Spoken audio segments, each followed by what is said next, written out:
So we will see the equation of linear motion and rotational motion. So equations ಅನ್ನ linear motion ನಲ್ಲಿ ಹೇಗ್ ಬರೀತೇವೆ, ಅದನ್ನೇ rotational motion ನಲ್ಲಿ ಏನ್ ಮಾಡ್ಬೇಕು, ಏನಿಲ್ಲ ಇಲ್ಲಿ ನೊಟೇಷನ್ಸ್ ಯೂಸ್ ಮಾಡೋ ನೊಟೇಷನ್ಸ್ ಡಿಫ್ರೆಂಟ್ ಇರುತ್ತೆ. ಈಗಷ್ಟೇ ಹೇಳಿದೆ ಅಲ್ವಾ, ಲೀನಿಯರ್ ಮೋಷನ್ ನಲ್ಲಿ ನಾವ್ ಏನ್ ಮಾಡ್ತೇವೆ, ಡಿಸ್ಪ್ಲೇಸ್ಮೆಂಟ್ ಅನ್ನ ಎಸ್ ಅಂತ ಬರೆದ್ರೆ ರೊಟೇಷನಲ್ ಮೋಷನ್ ನಲ್ಲಿ ಥೀಟಾ ಅಂತ ಬರೀತೇವೆ ಅಲ್ವಾ.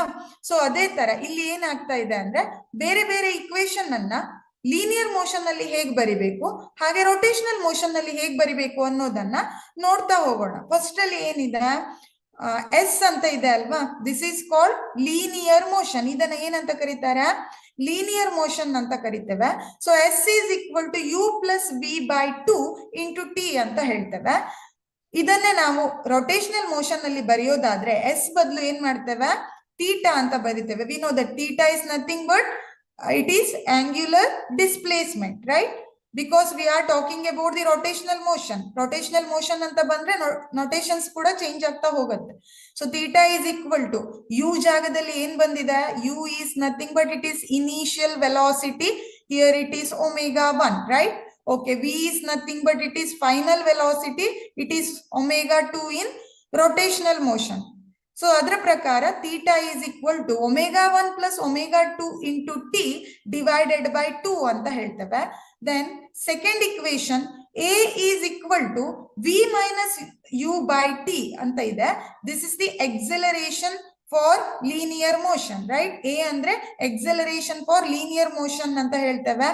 v minus u by t is the formula. We know that. ಈ ಫಾರ್ಮುಲಾಸ್ ಎಲ್ಲ ನೀವು ಆಲ್ರೆಡಿ ಸ್ಟಡಿ ಮಾಡಿದೀರಾ. ನಾನಿಲ್ಲಿ ಕಂಪ್ಯಾರಿಸನ್ ಚಾರ್ಟ್ ಅನ್ನ ಹಾಕಿದ್ದೇನೆ, ಒಂದ್ಸಲ ಜಸ್ಟ್ ಅನಲೈಸ್ ಮಾಡ್ತಾ ಹೋಗಿ ಆಯ್ತಾ. So in the place of A V use alpha for acceleration. Rotational acceleration ಅನ್ನ ಏನಂತ ಬರೀತೇವೆ, ಆಂಗ್ಯುಲರ್ ಎಕ್ಸಲರೇಷನ್ ಆಲ್ಫಾ. ಎ ಇದ್ದಿದ್ದು ಆಲ್ಫಾ ಆಯ್ತು. So alpha is equal to omega 2 minus omega 1 divided by 2 ಅಂತ ಹೇಳ್ತೇವೆ. So next third one, V is equal to U plus A T. V is nothing but omega 2 is equal to omega 1 plus alpha into t ಅಂತ ಹೇಳ್ತೇವೆ. So this is the equation. Next one, S is equal to ut plus half at square. ಈ equation ಅನ್ನೆಲ್ಲ ಎಲ್ಲಿ ಕಲ್ತಿದ್ದೀರಾ ನೀವು? V is equal to u plus at, S is equal to ut plus half at square. These all are comes in equation of motion, right? This is particularly for linear motions. ಎಲ್ಲಿ ಬರುತ್ತೆ ಇದು, linear motions ಅಲ್ಲಿ ಬರುತ್ತೆ. So V is equal to U plus A T, omega 2 is equal to omega 1 plus alpha into T. ಇದೇ equation ಅನ್ನ ಹೀಗೆ ಬರೀತೇವೆ rotational ಅಲ್ಲಿ. Then S is equal to U T plus half A T square, theta is equal to omega 1 into T plus half alpha T square. V square is equal to U square plus 2as. It is omega 2 square is equal to omega 1 square plus 2 alpha theta. So just remember these all equations because we are talking about rotational motions. Okay. Nth means for the displacement in a linear motion for nth particle anta heltave. U plus half a into 2n minus 1, that is theta nth is equal to omega 1 plus 2n minus 1 into alpha by 2. These all are the comparison charts. Next, two more is that if acceleration is not constant, acceleration constant ilde iddaga, the above equation will be enagatte. See, v is equal to dx by dt. It is the equation of velocity in a linear motion.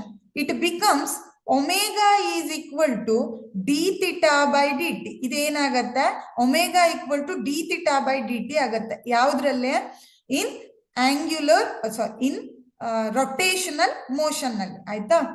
Then acceleration is nothing but dv by dt, rate of change of velocity. It is written like this, alpha is equal to d omega by dt ಅಂತ ಹೇಳ್ತೇವೆ. This is nothing but angular acceleration is equal to rate of change of angular velocity ಅಂತ ಹೇಳ್ತೇವೆ. ಇದಿಷ್ಟು ಏನಾಯ್ತು, equations ಬಗ್ಗೆ ನೋಡಿದ್ದೇವೆ. Next we'll move moment of inertia. What is this moment of inertia? Moment of inertia ಅಂದ್ರೆ ಏನು? Moment of inertia plays this same role in rotational motion as mass plays in linear motion. ನೋಡಿ ಇಲ್ಲಿ linear motion ನಲ್ಲಿ ನಾವು ಹೇಗೆ mass ಅನ್ನ consider ಮಾಡ್ತೇವೋ same thing ಇಲ್ಲಿ ನಾವು ಏನ್ ಹೇಳ್ತೇವೆ, ರೊಟೇಷನಲ್ ಮೋಷನ್ ಅನ್ನ ಇನರ್ಷಿಯಾದಲ್ಲಿ ಹೇಳ್ತೇವೆ. ಅಂದ್ರೆ ಲೀನಿಯರ್ ಮೋಷನ್ ಅನ್ನ ಮಾಸ್ ತಗೊಂಡು ಎಕ್ಸ್ಪ್ಲೇನ್ ಮಾಡ್ತೇವೆ. ಇಲ್ಲಿ ಮಾಸಿಗೆ ರೀಪ್ಲೇಸ್ಮೆಂಟ್ ಆಗಿ ಏನ್ ಬರುತ್ತೆ, moment of inertia, because it is rotational motion. Mass ಅನ್ನೋದು ಲೀನಿಯರ್ ಮೋಷನ್ಗೆ, ಐ ಅನ್ನೋದು ಮೂಮೆಂಟ್ ಆಫ್ ಇನರ್ಷಿಯಾ ಅನ್ನೋದು ರೊಟೇಷನಲ್ ಮೋಷನ್ಗೆ. ಅಲ್ಲಿ ಮಾಸ್ ಹೇಗೋ ಇಲ್ಲಿ ಮೂಮೆಂಟ್ ಆಫ್ ಇನರ್ಷಿಯಾ ಹಾಗೆ, ಆಯ್ತಾ. So it is the property of a body due to which it opposes any change in state of rest. ಇದೇನ್ ಮಾಡತ್ತೆ ಅಂದ್ರೆ, ಈಗ ಒಂದೇ ಸಲ ರೆಸ್ಟ್ ಅಲ್ಲಿ ಇರೋ ಬಾಡಿಯನ್ನ ನಾವು ಅದರ ಸ್ಟೇಟ್ ಅನ್ನ ಚೇಂಜ್ ಮಾಡಿದ್ರೆ ಏನಾಗತ್ತೆ, ಅದು ಕೂಡ್ಲೆ ಚೇಂಜ್ ಆಗೋದಿಲ್ಲ, ಆಪೋಸ್ ಮಾಡತ್ತೆ ಅಲ್ವಾ. That is called inertia. ನಾವು ಬಸ್ಸಲ್ಲಿ ಹೋಗ್ತಾ ಇರ್ತೇವೆ, ನಿಮ್ಗೆ ಈ ಎಕ್ಸಾಂಪಲ್ ಗೊತ್ತಿರ್ಬೋದು. ಇನರ್ಷಿಯಾವನ್ನ ನಾವು ಎಲ್ಲಿ ಫೀಲ್ ಮಾಡ್ತೇವೆ ಅಂದ್ರೆ, while we are travelling in a bus, driver sudden ಆಗಿ ಬ್ರೇಕ್ ಹಾಕ್ದ ಅಂತ ಇಟ್ಕೊಳ್ಳಿ, ನೀವು ನಿಂತ್ಕೊಂಡಿದ್ದೀರಾ ಅಥವಾ ಕೂತ್ಕೊಂಡಿದ್ದೀರಾ, ಡ್ರೈವರ್ ಸಡನ್ ಆಗಿ ಬ್ರೇಕ್ ಹಾಕಿದ ಕೂಡಲೇ ಮುಂದೆ ಹೋಗಿ ಹಿಂದ್ ಬರ್ತೇವೆ ಅಲ್ವಾ. ಯಾಕೆ? That inertia acts that it opposes the change here. ಅದನ್ನೇ ನಾವು ಇನರ್ಷಿಯಾ ಅಂತ ಕರಿತೇವೆ, ಆಯ್ತಾ. So how to write the equation for inertia? Moment of inertia of a particle is written as I is equal to mr square ಅಂತ ಹೇಳ್ತೇವೆ. I is equal to mr square. Mainly here we consider as mass of the body and distance between the mass and the center. That is called r is the perpendicular distance of a particles from rotational axis. ನಾನಾಗ ತೋರಿಸಿದೆ ಹೌದಾ, ಇಲ್ಲೊಂದು Axis ಇದೆ ಅಂತ ಇಟ್ಕೊಳ್ಳಿ. So ಇದು ಒಂದು Axis, ಇಲ್ಲಿಂದ ಏನಿದೆ ಒಂದು ಪಾರ್ಟಿಕಲ್ m1 ಇಲ್ಲಿದೆ. ಸೊ ಇಲ್ಲಿ ಈ ಆಕ್ಸಿಸ್ ಇಂದ ಅಂದ್ರೆ ಈ ಸೆಂಟರ್ ಇಂದ ಈ ಪಾರ್ಟಿಕಲ್ ಗೆ ಏನು ಡಿಸ್ಟೆನ್ಸ್ ಇದೆಯೋ ಅದನ್ನ ನಾವು ರೊಟೇಷನಲ್ ಆಕ್ಸಿಸ್ ಆರ್ ಅಂತ ಹೇಳ್ತೇವೆ. ಇದನ್ನ ಯೂಸ್ ಮಾಡಿನ ಇಲ್ಲಿ ಏನ್ ಮಾಡಿದ್ದೇವೆ, ಮೂಮೆಂಟ್ ಆಫ್ ಇನರ್ಷಿಯಾಗೆ ಇಕ್ವೇಶನ್ ಅನ್ನ ಬರೀತೇವೆ. I is equal to mr square. This is the very important equation. I is equal to mr square. Moment of inertia depends upon the product of mass and square of the distance of the rotational axis ಅಂತ ಹೇಳ್ತೇವೆ. So here if suppose number of particles are there in a system. System ಅಲ್ಲಿ ಒಂದೇ particle ಇರಲ್ಲ. We know that system is nothing but it is including number of particles. All the particles having different masses like m1, m2, m3 and all, right? So ಬೇರೆ ಬೇರೆ masses ಇದ್ದಾಗೆ ಅಲ್ಲಿ ಏನಿರಬೇಕು, ಬೇರೆ ಬೇರೆ ಆಕ್ಸಿಸ್ ಕೂಡ ಇರಬೇಕು ಅಲ್ವಾ. That is called R, rotational axis ಅಂತ ಹೇಳ್ತೇವೆ. ಸೊ ಇಲ್ಲಿ ನಾನು ಏನ್ ಮಾಡಿದ್ದೇನೆ, moment of inertia of a body made up of number of particles. at that time the equation becomes I is equal to m1 r1 square plus m2 r2 square plus m3 r3 square plus so on ಅಂತ ಬರೀತೇವೆ. So general equation I is equal to mr square. ನಿಮ್ಮ question ಅಲ್ಲಿ ಏನಾದ್ರೂ number of particles ತಗೊಂಡಿದ್ದಾರೆ ಅಂದ್ರೆ body m1 m2 ಹೀಗಿದೆ ಅಂದ್ರೆ ಆಗ ನೀವು ಈ ಇಕ್ವೇಶನ್ ಅನ್ನ ಹಾಕ್ಬೇಕು. ಎಷ್ಟು ಬಾಡಿ ಕನ್ಸಿಡರ್ ಮಾಡಿದೇವೋ ಸಿಸ್ಟಮ್ ಅಲ್ಲಿ ಅಷ್ಟು ಬಾಡಿಗೆ ಮೂಮೆಂಟ್ ಆಫ್ ಇನರ್ಷಿಯಾ ಬರ್ದ್ರೆ ಆಯ್ತು. If suppose we consider only one body, it having only one mass m and distance of rotation axis r. So simply you write I is equal to mr square ಅಂತ ಬರೀತಾರೆ. Then what is the unit? kg. Meter square is the unit for moment of inertia. Moment of inertia ಗೆ unit kg meter square. Unit ಅನ್ನ ನೆನ್ಪಿಟ್ಕೊಳ್ಬೇಕು, MCQ ದಲ್ಲಿ solve ಮಾಡಿ last ಅಲ್ಲಿ unit ಅನ್ನು ಹಾಕ್ಬೇಕಾಗತ್ತೆ, ಹೌದಾ. Okay. Moment of inertia depends upon, see this is also important. ಕೆಲವೊಂದ್ಸಲ ಕೇಳ್ತಾರೆ ಆಪ್ಷನ್ಸ್ ಅನ್ನ ಕೊಟ್ಟು moment of inertia depends on ಅಂತ. ಸೊ ಯಾವ್ದ್ರ ಮೇಲೆ ಡಿಪೆಂಡ್ ಇರುತ್ತೆ, ಇಕ್ವೇಶನ್ ಅನ್ನ ನೋಡಿ. First of all it depends upon the mass.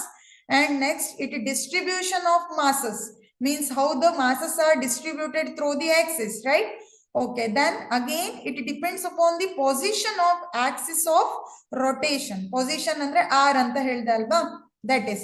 So these all things are important. These all moment of inertia depends upon all these three things. Yav yavdu? Mass, distribution of mass and position of Axis of rotation ಅಂತ ಹೇಳ್ತೇವೆ. ಇದಿಷ್ಟರ ಮೇಲೆ ಏನಾಗಿರುತ್ತೆ, depend ಆಗಿ ಇರುತ್ತೆ. Next will see this chart is very important. ಇಲ್ಲಿ ಏನ್ ಮಾಡಿದ್ದೇವೆ ಅಂದ್ರೆ ಬೇರೆ ಬೇರೆ ರಿಜಿಡ್ ಬಾಡೀಸ್ ಅಲ್ಲಿ ಆಕ್ಸಿಸ್ ಆಫ್ ರೊಟೇಷನ್ ಹೇಗಿದೆ ಅನ್ನೋದ್ರ ಮೇಲೆ ಮೂಮೆಂಟ್ ಆಫ್ ಇನರ್ಷಿಯಾ ಇಕ್ವೇಶನ್ ಅನ್ನ ಬರೀತೇವೆ. ಆಯ್ತಾ?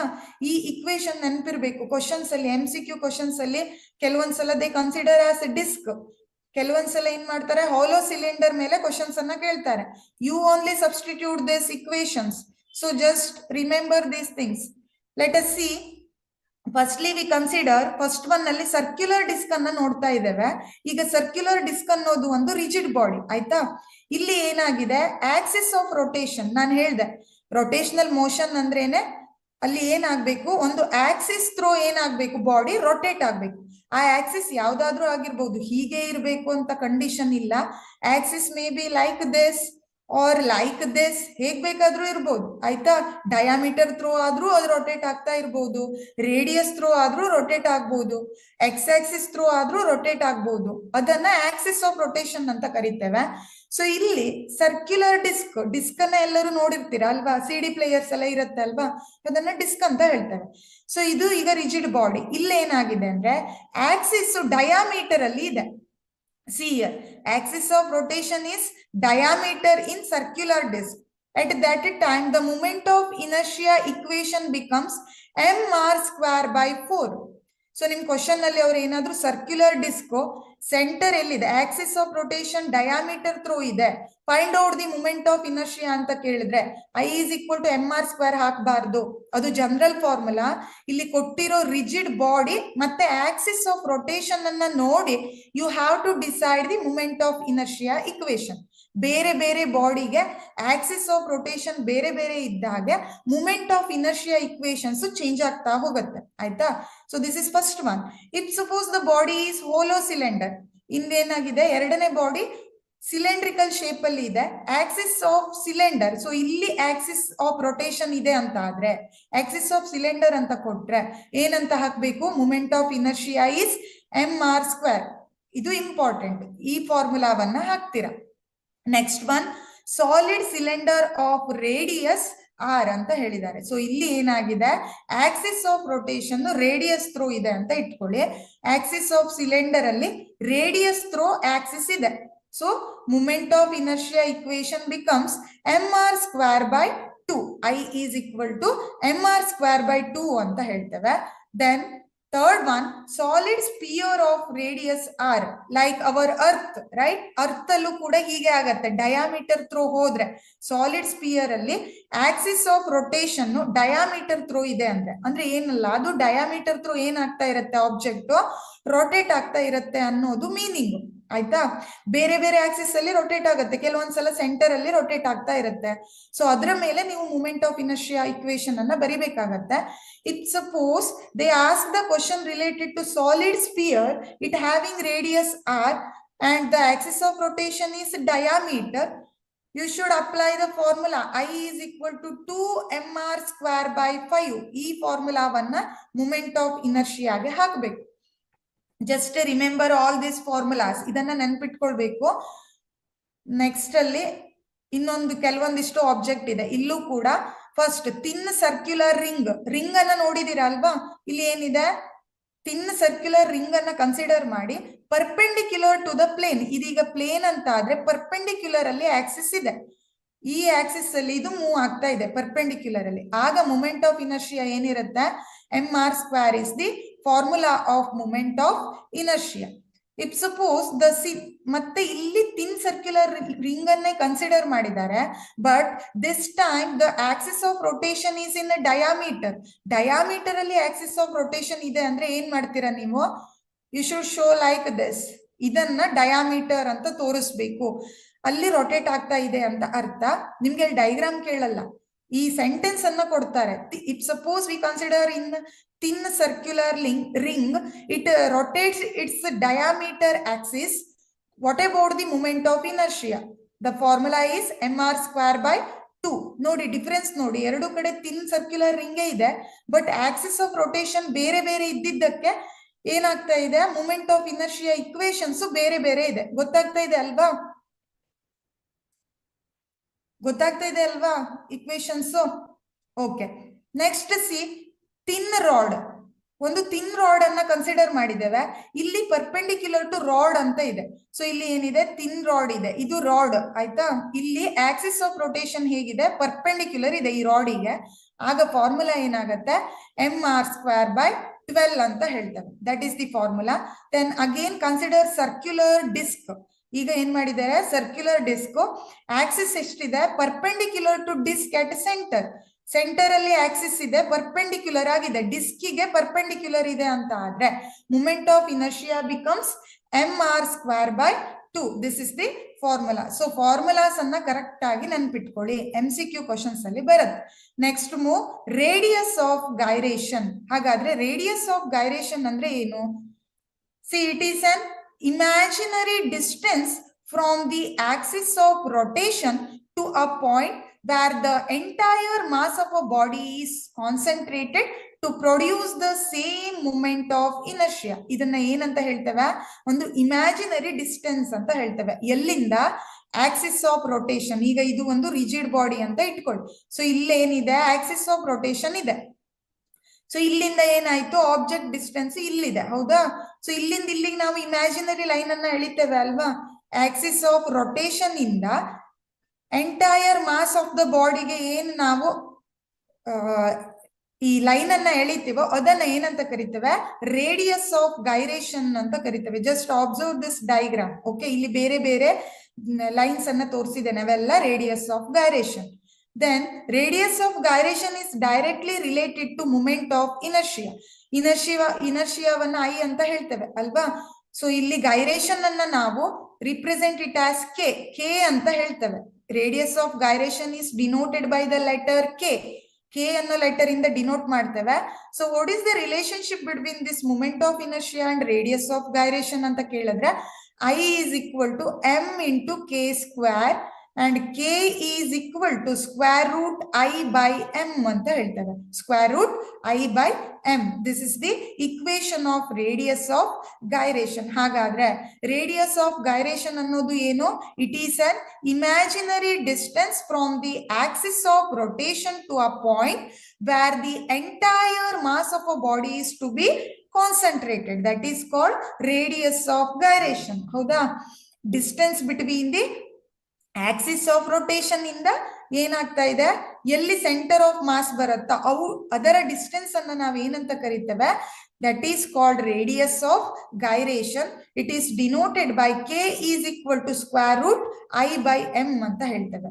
So it depends upon. ಹಾಗಾದ್ರೆ ರೇಡಿಯಸ್ ಆಫ್ ಗೈರೇಷನ್ ಯಾವ್ಯಾವ್ದ್ರ ಮೇಲೆ ಡಿಪೆಂಡ್ ಆಗಿರುತ್ತೆ ಅಂದ್ರೆ, first of all it depends upon shape and size of the body. Shape ಮತ್ತೆ ಸೈಜ್ ಮೇಲೆ ಡಿಪೆಂಡ್ ಆಗಿರುತ್ತೆ.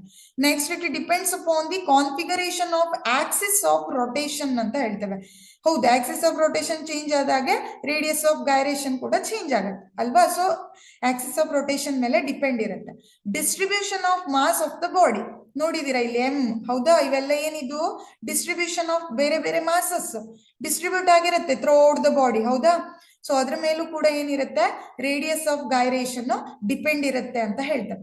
Radius of gyration does not depends on mass of the body. ಇಲ್ಲಿ ಏನಾಗತ್ತೆ, ಮಾಸ್ ಆಫ್ ದ ಬಾಡಿ ಮೇಲೆ ಏನಿರೋದಿಲ್ಲ, ಇದು depend ಆಗಿ ಇರೋದಿಲ್ಲ. Does not depend, ಆಯ್ತಾ. ಇಲ್ಲಿ ಮಾಸ್ ಮೇಲೆ ಏನಾಗಿರೋದಿಲ್ಲ, ಡಿಪೆಂಡ್ ಆಗಿರೋದಿಲ್ಲ. ಶೇಪ್ ಮತ್ತೆ ಸೈಜ್ ಮೇಲೆ, ಹಾಗೆ ಆಕ್ಸಿಸ್ ಆಫ್ ರೊಟೇಷನ್ ಮೇಲೆ ಡಿಪೆಂಡ್ ಆಗಿರುತ್ತೆ. ಮಾಸಸ್ ಚೇಂಜ್ ಆದ್ರೂ ಕೂಡ ರೇಡಿಯಸ್ ಆಫ್ ಗೈರೇಷನ್ ಚೇಂಜ್ ಆಗೋದಿಲ್ಲ ಅಂತ ಹೇಳ್ತೇವೆ. Because it does not depend on the mass of the body. These all about the radius of gyration. So next ಅಲ್ಲಿ parallel axis theorem. This is also important. So ನೋಡೋಣ ಈ theorem ಏನ್ ಹೇಳುತ್ತೆ. The parallel axis theorem states that the moment of inertia of a rigid body about any axis is the sum of its moment of inertia about parallel axis passing through its center of mass and the product of its total mass and square of the distance between the parallel Axis ಅಂತ ಹೇಳ್ತೇವೆ. ನೋಡಿ ಇಲ್ಲಿ equation ಅನ್ನ ನೋಡಿ, statement ನೋಡೋ ಮುಂಚೆ ನಾನಿಲ್ಲಿ diagram ಅನ್ನ ಹಾಕಿದ್ದೇನೆ, ಹೌದಾ. ಏನಿದೆ, ಒಂದು ರಿಜಿಡ್ ಬಾಡಿ ಇದೆ, ಆಕ್ಸಿಸ್ ಆಫ್ ರೊಟೇಷನ್ ಅನ್ನ ನಾನು ಏನ್ ಮಾಡಿದ್ದೇನೆ, ಇಲ್ಲಿ ತೋರಿಸಿದ್ದೇನೆ ಸೆಂಟರ್ ಅಲ್ಲಿ, ಹೌದಾ. ಸೊ ನೆಕ್ಸ್ಟ್ ಅಲ್ಲಿ ಏನ್ ಮಾಡಿದ್ದಾರೆ, ಇಲ್ಲಿ ಒಂದು ಪ್ಯಾರಲಲ್ ಆಕ್ಸಿಸ್ ಇದೆ ಹೊರಗಡೆ. ಸೊ ಇದು ಪ್ಯಾರಲಲ್ ಇದೆ ಅನ್ನೋದನ್ನ ನಾವು ನಮಗ್ ಗೊತ್ತಿದೆ, ಪ್ಯಾರಲಲ್ ಲೈಕ್ ದಿಸ್, ರೈಟ್? ಇದನ್ನ ಪ್ಯಾರಲಲ್ ಅಂತ ಕರೀತೇವೆ. ಸೊ ಇಲ್ಲಿ ಏನಿದೆ, ಈಗ ಎರಡು ಆಕ್ಸಿಸ್ ಇದೆ, ಒಂದು ಸೆಂಟರ್ ಥ್ರೂ ಇದೆ, ಇನ್ನೊಂದು ಈ ಸೆಂಟರ್ ಥ್ರೂ ಆಕ್ಸಿಸ್ ಗೆ ಪ್ಯಾರಲಲ್ ಇದೆ. ಇದನ್ನ ನಾವು ಪ್ಯಾರಲಲ್ ಆಕ್ಸಿಸ್ ಥಿಯರಂ ಅಂತ ಕರಿತೇವೆ. ಇಲ್ಲಿ ಇಕ್ವೇಶನ್ ಬರೆಯುವಾಗ ಟೋಟಲ್ ಏನಂತ ಬರೀತೇವೆ, I moment of inertia, total moment of inertia ಸಿಗಬೇಕು ಅಂದ್ರೆ it is the sum of the ಯಾವ್ಯಾವ್ದ್ರ sum, moment of inertia about a parallel axis, ಈ ಪ್ಯಾರಲಲ್ ಆಕ್ಸಿಸ್ ನ ಮೂಮೆಂಟ್ ಆಫ್ ಇನರ್ಷಿಯಾ, ಹಾಗೆ product of mass and square of the distance ಅಂತ ಹೇಳ್ತೇವೆ. So ಇದಿಷ್ಟನ್ನ ಮಾಡಿದ್ರೆ ನಮ್ಗೆ ಏನ್ ಸಿಗುತ್ತೆ, ಪ್ಯಾರಲಲ್ ಆಕ್ಸಿಸ್ ಥಿಯರಂ ಸಿಗುತ್ತೆ. ನೀವು ಇಕ್ವೇಶನ್ ಅನ್ನ ನೆನ್ಪಿಟ್ಕೊಂಡ್ರು ಕೂಡ ಸ್ಟೇಟ್ಮೆಂಟ್ ಅನ್ನ ಈಸಿ ಆಗಿ ಬರೀಬಹುದು. See the total moment of inertia is given by it is the sum of the moment of inertia of a parallel axis passing through its center of mass and the product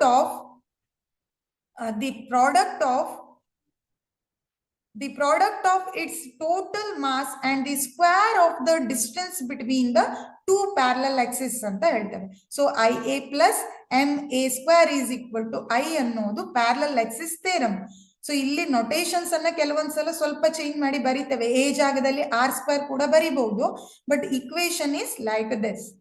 This is about parallel axis theorem. Move perpendicular axis theorem. ಇಲ್ಲಿ ಎರಡು important axis theorem ಬರುತ್ತೆ. It depends upon moment of inertia. Moment of ಇನರ್ಷಿಯಾದ ಮೇಲೆ ಎರಡು axis of theorem ಅನ್ನ ಬರೀತೇವೆ. First one parallel axis ಇದ್ರೆ, second one perpendicular axis theorem ಅಂತ ಹೇಳ್ತೇವೆ. Perpendicular axis theorem. ಸೊ ಇಲ್ಲಿ ನೋಡಿ, ಪ್ಯಾರಲಲ್ ಆಕ್ಸಿಸ್ ಥಿಯರಂ ಅನ್ನ ಈಗ ಸ್ಟಡಿ ಮಾಡಿದ್ದೇವೆ ಅಲ್ವಾ, ಈಗಷ್ಟೇ. Will see what about perpendicular axis theorem. Perpendicular name it self that says that here the axis of rotation and another one is perpendicular to each other. ಹೌದಾ? See, according to the perpendicular axis theorem, the sum of moment of inertia of a plane lamina, ಇಲ್ಲಿ ನಾವು plane surface ಅನ್ನ consider ಮಾಡ್ತೇವೆ. Surface plane ಇರಬೇಕು, perpendicular Axis ಆಗ್ಬೇಕು ಅಂದ್ರೆ surface plane ಇರಬೇಕು, ಅಂದ್ರೆ ತಿನ್ ಸರ್ಕ್ಯುಲರ್ ರಿಂಗ್ ತರ, ಆಯ್ತಾ? ಸರ್ಫೇಸ್ ಏನಿರ್ಬೇಕು, ಪ್ಲೇನ್ ಇರಬೇಕು. ಪ್ಲೇನ್ ಲೆಮಿನಾದಲ್ಲಿ ಪರ್ಪೆಂಡಿಕ್ಯುಲರ್ ಆಕ್ಸಿಸ್ ಥಿಯರಂ ಅನ್ನ ಹೇಳ್ತೇವೆ.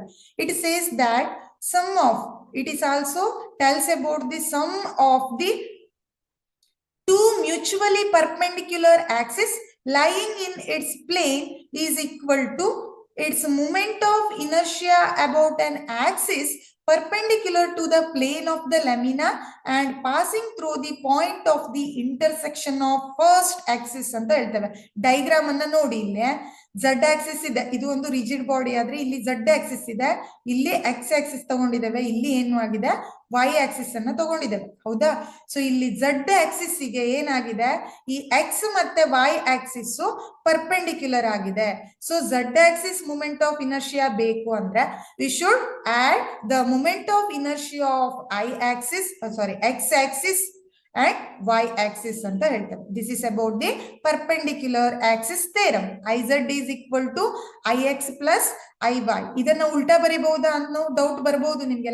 Like this, IX is equal to ಅಥವಾ IY is equal to ಅಂತ ತಗೊಂಡ್ರು ಸೇಮ್ ಅಲ್ವಾ ಅಂತ. No, this is wrong. You should take IZ is equal to ಅಂತಾನೆ ತಗೊಳ್ಬೇಕು. ಯಾಕಂದ್ರೆ X ಮತ್ತೆ Y ಆಕ್ಸಿಸ್ ಇಲ್ಲಿ Z ಗೆ ಮಾತ್ರ ಪರ್ಪೆಂಡಿಕ್ಯುಲರ್ ಆಗಿರುತ್ತೆ, ಇಲ್ಲಿ X ಅನ್ನೋದು ಇವಕ್ಕೆ ಪರ್ಪೆಂಡಿಕ್ಯುಲರ್ ಆಗಿ ಇಲ್ಲ. So IZ is equal to IX plus IY is the equation of perpendicular axis theorem. Next we'll see some translatory motion and rotational motion equations. ನೋಡಿ, ಇಲ್ಲಿ ಇದು ಈಗಷ್ಟೇ ಹೇಳಿದ್ದೇನೆ, ಮಾಸ್ ಅನ್ನ ನಾವು M ಅಂತ ತಗೊಂಡ್ರೆ ರೊಟೇಷನಲ್ ಅಲ್ಲಿ ಅದನ್ನ ನಾವು ಮೂಮೆಂಟ್ ಆಫ್ ಇನರ್ಷಿಯಾ I ಅಂತ ಕನ್ಸಿಡರ್ ಮಾಡ್ತೇವೆ. Then linear momentum P is equal to M into V. ಇದನ್ನ ನೀವು ಆಲ್ರೆಡಿ ಸ್ಟಡಿ ಮಾಡಿದೀರಾ, ಒಂದ್ಸಲ ಜಸ್ಟ್ ಅನಲೈಸ್ ಮಾಡಿ, ಆಯ್ತಾ? ಆಂಗ್ಯುಲರ್ ಮೊಮೆಂಟಮ್, ಲೀನಿಯರ್ ಮೊಮೆಂಟಮ್ ಅನ್ನ P ಅಂತ ಬರೆದ್ರೆ ಆಂಗ್ಯುಲರ್ ಮೊಮೆಂಟಮ್ ಅನ್ನ L ಅಂತ ಬರೀತೇವೆ. Here p is equal to m into v ಆದ್ರೆ ಇಲ್ಲೇನಾಗತ್ತೆ, ಎಂ ಜಾಗದಲ್ಲಿ ಐ ಬಂತು. ಆಗಷ್ಟೇ ಹೇಳಿದೆ ಮೂಮೆಂಟ್ ಆಫ್ ಇನರ್ಷಿಯಾ ಅಂದ್ರೆ ನಾವು ಲೀನಿಯರ್ ಇಕ್ವೇಶನ್ ಅಲ್ಲಿ ಮಾಸ್ ಅಂತ ಹೇಗೆ ಹೇಳ್ತೇವೋ ಅದನ್ನೇ ಇಲ್ಲಿ ಇನರ್ಷಿಯಾ ಅಂತ ಕರಿತೇವೆ ಅಂತ.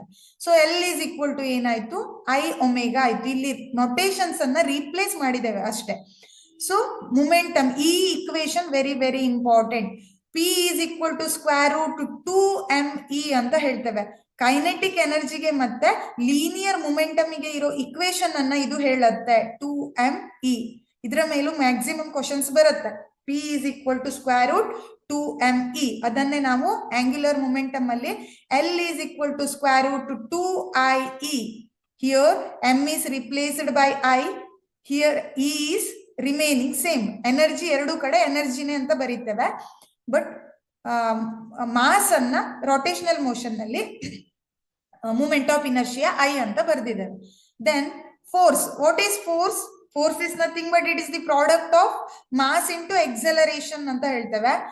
ಫೋರ್ಸ್ ಜಾಗದಲ್ಲಿ ನಾವು ರೊಟೇಷನಲ್ ಮೋಷನ್ ನಲ್ಲಿ ಟಾರ್ಕ್ ಅಂತ ಬಳಸ್ತೇವೆ. ಟಾರ್ಕ್ ಅಂದ್ರೆ ಏನು ಅನ್ನೋದನ್ನ ಹೇಳ್ತೇನೆ ಮುಂದೆ, ಆಯ್ತಾ? ಇದನ್ನ ಟೋ ಅಂತ ಬರೀತೇವೆ. ಹೀಗೆ ಟಿ ಅಂದ್ರೆ ಸ್ವಲ್ಪ ಬೆಂಡ್ ಮಾಡಿ ಬರಿಬೇಕು. It is equal to I into alpha ಅಂತ ಹೇಳ್ತೇವೆ. So what is kinetic energy? E is equal to half m v square or E is equal to half I omega square ಅಂತ ಬರೀತೇವೆ. Same notations change. E is equal to p square by 2m and here E is equal to L square by 2I ಅಂತ ಹೇಳ್ತೇವೆ. This is the comparison chart of equations. Okay. See here, torque ಅನ್ನೋ word ಅನ್ನ ಬಳಸಿದ್ವಿ ಅಲ್ಲಿ ಅಲ್ವಾ? Torque ಅಂದ್ರೆ ಏನು ಹಾಗಾದ್ರೆ? It is nothing but moment of force ಅಂತ ಹೇಳ್ತೇವೆ.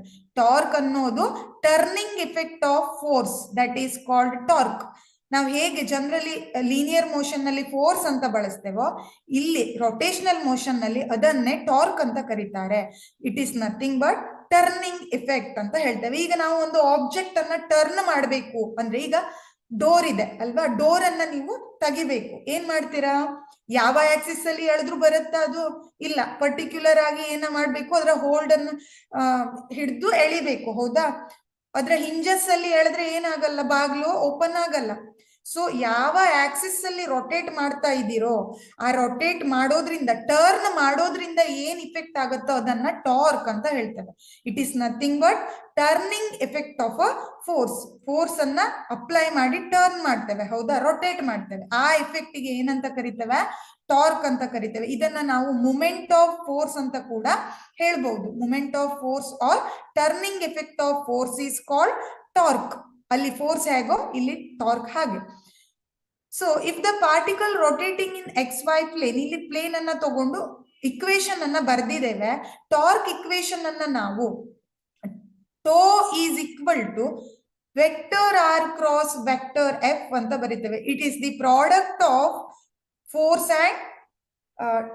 ಅಂಡ್ ರೊಟೇಷನ್ ಆಫ್ ಆಕ್ಸಿಸ್ ಅಂತ ಹೇಳ್ತೇವೆ. Force and rotation of axis ನೋಡಿ, ಇಲ್ಲಿ ಡೈಗ್ರಾಮ್ ಅಲ್ಲಿ ತೋರಿಸಿದ್ದೇನೆ. ಫೋರ್ಸ್ ಅನ್ನು ಅಪ್ಲೈ ಮಾಡಿದ್ದೇವೆ, ರೊಟೇಷನ್ ಆಫ್ ಆಕ್ಸಿಸ್ ಇಲ್ಲಿದೆ. So with the help of this we can write the equation torque tau is equal to vector R cross vector F.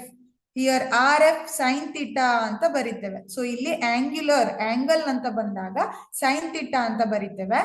So ಇಲ್ಲಿ angle ಮೇಲೆ equation vector R cross vector f ಆಗುತ್ತೆ. This about the torque. What is the unit of torque? It is Newton meter ಅಂತ ಹೇಳ್ತೇವೆ. ಇದನ್ನ ನಾವು Newton into metre ಅಂತ ಕರಿತೇವೆ. Force ಅನ್ನ ನ್ಯೂಟನ್ ಅಂತ ಬರೀತಿದ್ರೆ, ಬಟ್ ಇಲ್ಲಿ ಇಂಟು ಆರ್ ಇದೆ ಅಲ್ವಾ? ಕ್ರಾಸ್ ಪ್ರಾಡಕ್ಟ್ ಒಂದು ಜಾಸ್ತಿ ಇರೋದಕ್ಕಾಗಿ ವೆಕ್ಟರ್ ಆರ್ ಅಂದ್ರೆ ಆಕ್ಸಿಸ್ ಆಫ್ ರೊಟೇಷನ್ ಅನ್ನ ನಾವು ಮೀಟರ್ ಅಲ್ಲಿ ಹೇಳೋದಕ್ಕಾಗಿ ಮೀಟರ್ ಇಂಟು ಏನಾಯ್ತು ಇಲ್ಲಿ?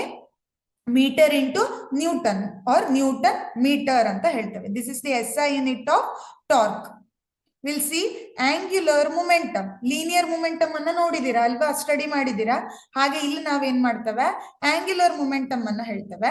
The turning momentum of a particle about the axis of rotation, that is called angular momentum. ನೋಡಿ, ಇಲ್ಲಿ ಡೈಗ್ರಾಮ್ ಅಲ್ಲಿ ಒಂದು ರಿಜಿಡ್ ಬಾಡಿ ಇದೆ, ಅದರ ಆಕ್ಸಿಸ್ ಅನ್ನ ನಾನು ಇಲ್ಲಿ ತೋರಿಸಿದ್ದೇನೆ. ಸೊ ಇದು ಏನಾಗ್ತಾ ಇದೆ ಅಂದ್ರೆ, ರೊಟೇಟ್ ಆಗತ್ತೆ ಅಲ್ವಾ. ಈಗ ಬಾಡಿ ರೊಟೇಟ್ ಆದಾಗೆ ಇಲ್ಲಿ ಏನಾಗ್ಬೇಕಾಯ್ತು, ಆಂಗ್ಯುಲರ್ ಮೊಮೆಂಟಮ್ ಕೂಡ ಚೇಂಜಸ್ ಆಗ್ತಾ ಹೋಗ್ಬೇಕು. ಒಂದ್ಸಲ ಇಲ್ಲಿ ದೊಡ್ಡು, ನೆಕ್ಸ್ಟ್ ಅಲ್ಲಿ ಏನಾಯ್ತು ಇಲ್ಲಿ ಬಂತು, ಹೀಗೆ. ಸೊ ಇಲ್ಲಿ ಏನಾಗತ್ತೆ, ಈ ತರ ಆಕ್ಟ್ ಆಗತ್ತೆ ಅಂತ ಹೇಳ್ತಾರೆ.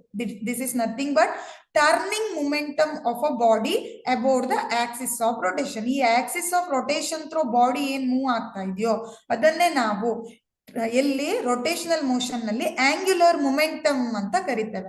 V know that linear momentum is nothing but mass into velocity, ಹೌದಾ. ಸೊ ಅದನ್ನೇ ನಾವು ಇಲ್ಲೇನ್ ಮಾಡ್ತೇವೆ, ಮೊಮೆಂಟಮ್ ಪಿ ಇರೋದು ಎಲ್ ಆಯ್ತು ಅಂತ ಆಗ ನಾವು ನೋಡಿದ್ದೇವೆ, ಹೌದಾ. ನೊಟೇಷನ್ಸ್ ಚೇಂಜ್ ಆಗತ್ತೆ ಆಂಗ್ಯುಲರ್ ಅಂತ ಬಂದಾಗ. L is equal to, so it is vector R cross vector P ಅಂತ ಹೇಳ್ತೇವೆ. This is the equation of angular momentum. What is the unit?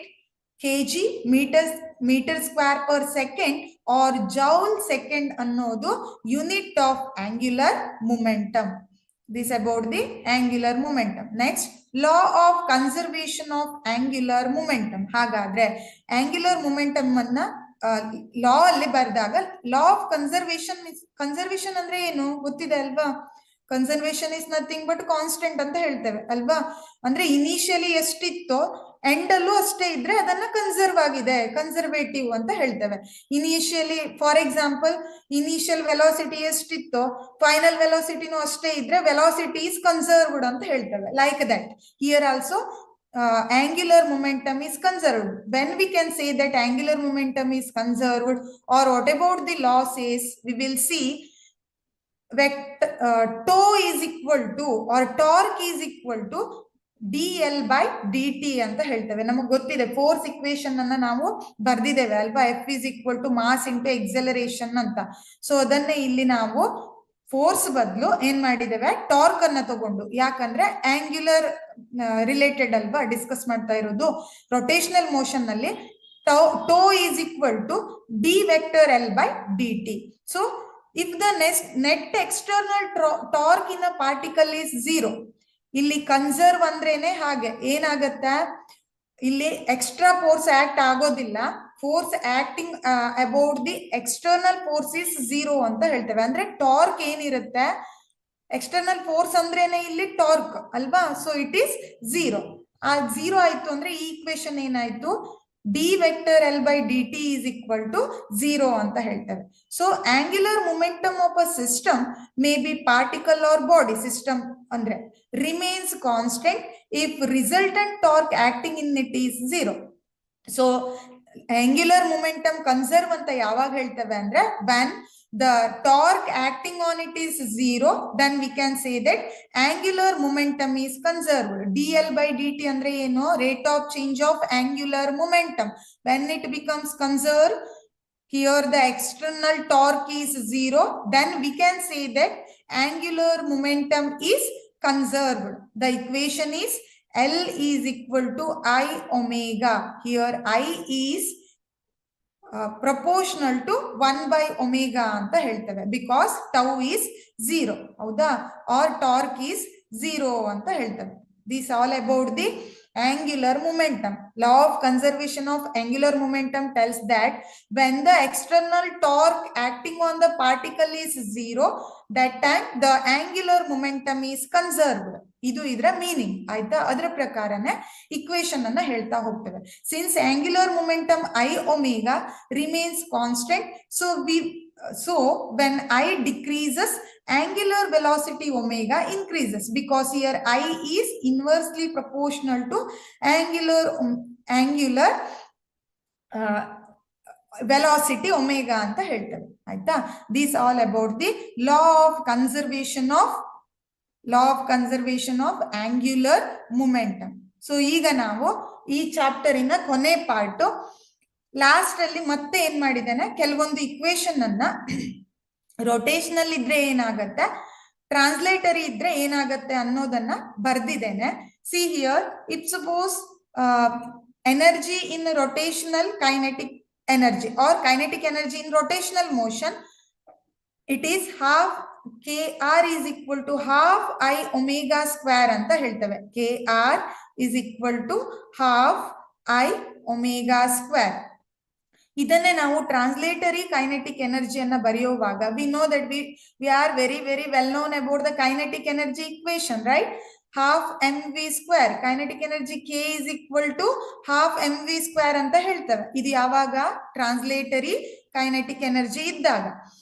ಅದೇ ರೊಟೇಷನಲ್ ಆದ್ರೆ m ಪ್ಲೇಸಿಗೆ ಮೂಮೆಂಟ್ ಆಫ್ ಇನರ್ಷಿಯಾ ಬರುತ್ತೆ.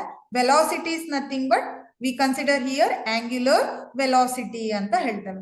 So then again kr is equal to half l omega. ಇದು ಬೇರೆ ಬೇರೆ relationship ಅಲ್ಲಿ ಇಕ್ವೇಶನ್ ಅನ್ನ ಬರ್ದಿರೋದು. ಇಲ್ಲಿ ಕೈನೆಟಿಕ್ ಎನರ್ಜಿಯನ್ನ ಬೇರೆ ಬೇರೆ ರಿಲೇಶನ್ಶಿಪ್ ಅಲ್ಲಿ ಬರ್ದಿದ್ದೇವೆ. So it is kt is equal to half p into v. ಇಲ್ಲಿ l ಇರೋದು, ಇಲ್ಲಿ ಏನಾಯ್ತು? p ಆಯ್ತು. V know that l is nothing but angular momentum, p is nothing but it is translatory or linear momentum ಅಂತ ಹೇಳ್ತೇವೆ. v is velocity, here it is omega. This is the comparison. Last one, kr is equal to l square by 2i. Here l is nothing but it is angular momentum and p is nothing but it is linear momentum. So l square by 2i, it becomes in a translatory p square by 2m ಅಂತ ಹೇಳ್ತೇವೆ. These all are the related concept about system of particles and rotational motion. ಇದನ್ನ system of particle ಮತ್ತೆ rotational motion ನಲ್ಲಿ main ಆಗಿ ನಾವು ಇದಿಷ್ಟು concept ಅನ್ನ ಏನ್ ಮಾಡ್ತೇವೆ? ಸ್ಟಡಿ ಮಾಡ್ತೇವೆ. ಸೊ ಇದಿಷ್ಟು ಕಾನ್ಸೆಪ್ಟಿನ ಮೇಲೆ ನೆಕ್ಸ್ಟ್ ಅಲ್ಲಿ ಏನಾಗ್ತಾ ಹೋಗುತ್ತೆ? MCQ ಕ್ವಶನ್ಸ್ ಬರುತ್ತೆ. ಸೊ ನಾವು ನಾಳೆ ಕ್ಲಾಸ್ ಅಲ್ಲಿ ಏನ್ ಮಾಡೋಣ? MCQ ಕ್ವಶನ್ಸ್ ಅನ್ನ ಸಾಲ್ವ್ ಮಾಡ್ತಾ ಹೋಗೋಣ. ಸೊ ನೀವ್ ಇಲ್ಲಿ ಏನ್ ಮಾಡ್ಬೇಕು ಅಂದ್ರೆ ಇಂಪಾರ್ಟೆಂಟ್ ಆಗಿ ಈ ಕಾನ್ಸೆಪ್ಟ್ಸ್ ಅನ್ನೆಲ್ಲ ನೆನ್ಪಿಟ್ಕೊಳ್ಳಿ. ಇಕ್ವೇಶನ್ ಇವೆಲ್ಲನೂ ನೆಕ್ಸ್ಟ್ ಅಲ್ಲಿ ಯೂಸ್ ಮಾಡ್ತೇವೆ. ಸೊ ಎಲ್ಲ ಇಕ್ವೇಶನ್ ಅನ್ನ ಯೂಸ್ ಮಾಡಿ ಲಾಸ್ಟ್ ಅಲ್ಲಿ ನಾವು MCQ ಕ್ವಶನ್ಸ್ ಅನ್ನ ಸಾಲ್ವ್ ಮಾಡ್ತೇವೆ. ಆಯ್ತಾ? ಸೊ ನಾಳೆ ನಾವು ನೆಕ್ಸ್ಟ್ ಕ್ಲಾಸ್ ಅಲ್ಲಿ MCQ ಕ್ವಶನ್ಸ್ ಅನ್ನ ಸಾಲ್ವ್ ಮಾಡುವಾಗ you should remember all this equation. So ಇವತ್ತಿನ ಕ್ಲಾಸ್ ಮುಗ್ದ್ಮೇಲೆ ಒಂದ್ಸಲ ನಾನು ಏನೇನ್ ಕಾನ್ಸೆಪ್ಟ್ ಅನ್ನ ಹೇಳಿದ್ದೇನೆ ಮತ್ತೆ ಯಾವ ಇಕ್ವೇಶನ್ಸ್ ಅನ್ನ ನಾವು ಯೂಸ್ ಮಾಡ್ತಾ ಹೋಗಿದ್ದೇವೆ ಅದೆಲ್ಲವನ್ನ ಏನ್ ಮಾಡಿ ಒಂದ್ಸಲ ಸ್ಟಡಿ ಮಾಡಿ ನೆಕ್ಸ್ಟ್ ಕ್ಲಾಸ್ ಅನ್ನ ಅಟೆಂಡ್ ಮಾಡಿ. ಅದು ನಿಮ್ಗೆ ಈಸಿ ಆಗತ್ತೆ. ಆಯ್ತಾ?